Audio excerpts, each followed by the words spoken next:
Hello friends, this is your stand host RJ Okul, the romantic jockey. So বন্ধুসকল কেনে আছে? ভালে আছে নে? আশা কৰো যেন সকলো ভালে আছে। পিছে বন্ধুসকল, এনেকৈ ভাগিনে সপোন আমাৰ ধাৰাবাহিক প্ৰেম কাহিনীটো নিশ্চয় আপোনালোকৰ ভাল লাগিছে। যদি ভাল লাগিছে, যিমান পাৰে শেয়াৰ কৰিব, কমেন্টছ কৰিব আৰু লাইক কৰিব নাপাহৰিব। আৰু যদি এতিয়ালৈ আপোনালোকে RJ Okul আৰু RJ Okul এন্টাৰটেইনমেন্ট ইউটিউব চেনেলটো সাবস্ক্ৰাইব কৰা নাই, সাবস্ক্ৰাইব কৰিব নাপাহৰিব।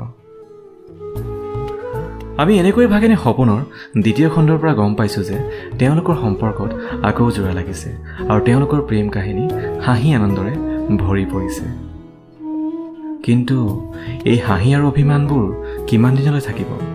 নে তুলুঙা জীৱনৰ মাজবাটতে ভাগি যাব নেকি?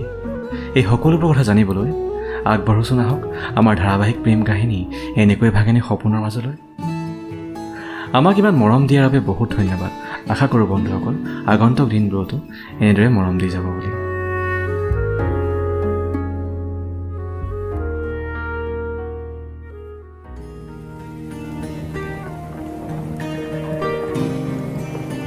তনয় নিজৰ কামৰ ঠাইত ব্যস্ত হৈ পৰিল। প্ৰায় 5 মাহমান পিছত যেতিয়া ছোৱালীজনীৰ ঘৰত আকৌ বিয়া বাৰুৰ কথা ওলায়।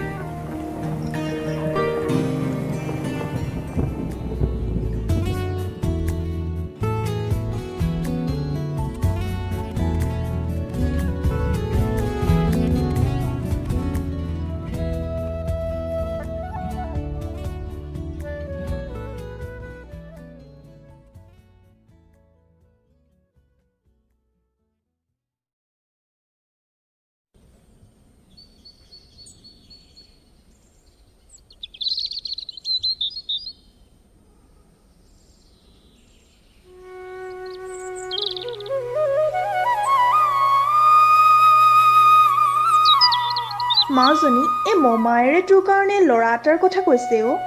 কি হ'ল তই একেবাৰে আচৰিত হলি যে? নাই হোৱা আচৰিত, ক'তনো আচৰিত হৈছোঁ। কিন্তু মা এতিয়াই চা মাজনী, ছোৱালীৰ বয়সৰ কথা আছে, এনেকৈ কিমান দিন থাকিবি? তই কি ঘৰতে বুঢ়ী হ'ম বুলি ভাবিছ নেকি? তোমালোকে মিলি মোক ঘৰৰ পৰা খেদা ঠাণ্ডা কৰিছা ন?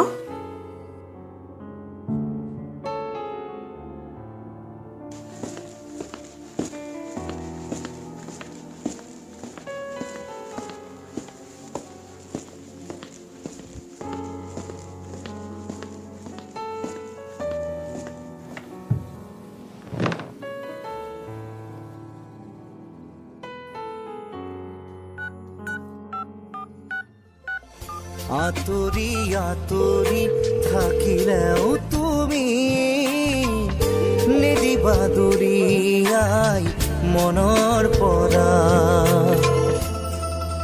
হেল্ল', ঘৰলৈ মানুহ অহাৰ কথা চলিছে। ভালেহে কথা, কইনাটো কিন্তু তোমাক বৰ ভাল লাগিব ন? কি ফাল্টু কৰি আছা? আমাৰ কথা কি ভাবিছা? কি ভাবিছোঁ মানে? আমাৰ বিয়াৰ কথা।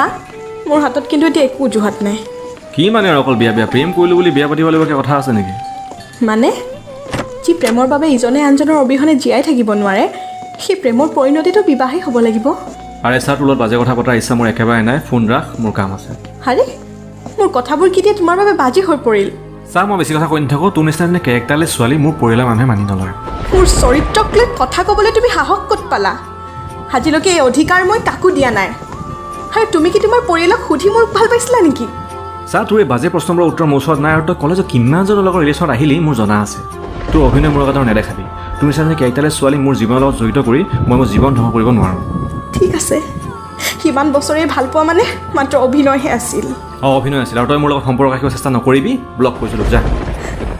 তুমি এদিন উপলব্ধি কৰিবা, মোৰ বিশ্বাস আছে তুমি এদিন ঘূৰি আহিবা। কিন্তু তুমি ঘূৰি অহালৈ হয়তো বহু বেছি পলম হৈ যাব।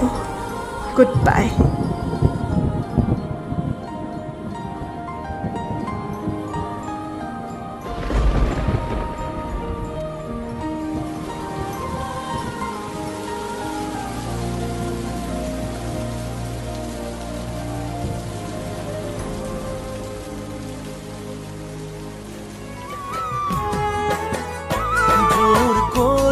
কাৰোবাৰ মৰম পাব নোৱাৰি, মৰম এনেকুৱা আই হৃদয়ৰ নিজৰা মনৰ মিলন হলেহে সঁচা মৰম পাবা জানানে ঐ জান মৰম হেনো ঈশ্বৰৰে দান মৰম হেনো ঈশ্বৰৰে দান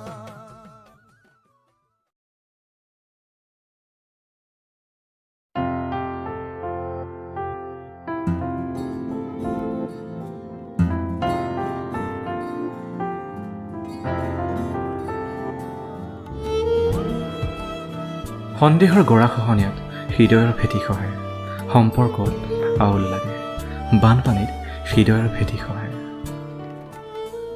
ল'ৰাজনে আজি কিয় এনেকৈ ক'লে খঙত ক'লে নে সঁচাকৈ ক'লে সঁচাকৈ অভিনয় আছিল নেকি পিছে এতিয়া তাইৰ কি হ'ব তাই বাৰু তাৰ অবিহনে সুখী হ'ব পাৰিবনে তাইৰ প্ৰিয় বৰষুণ আৰু জোনাক ৰাতিবোৰ অৱহেলিত হ'ব নেকি দৈনিক ব্যস্ত জীৱন স্থবিৰ হৈ পৰিব নেকি এই সকলোবোৰ প্ৰশ্নৰ উত্তৰ জানিবৰ বাবে আপোনালোকে চাব লাগিব আমাৰ ধাৰাবাহিক প্ৰেম কাহিনী এনেকৈ ভাগিনী সপোন আজিলৈ ইমানতে সামৰিছোঁ আকৌ লগ পোৱাৰ প্ৰতিশ্ৰুতিৰে মই আৰ্যকুল আপোনালোকৰ পৰা এতিয়া বিদায় মাগিছোঁ bye bye C you soon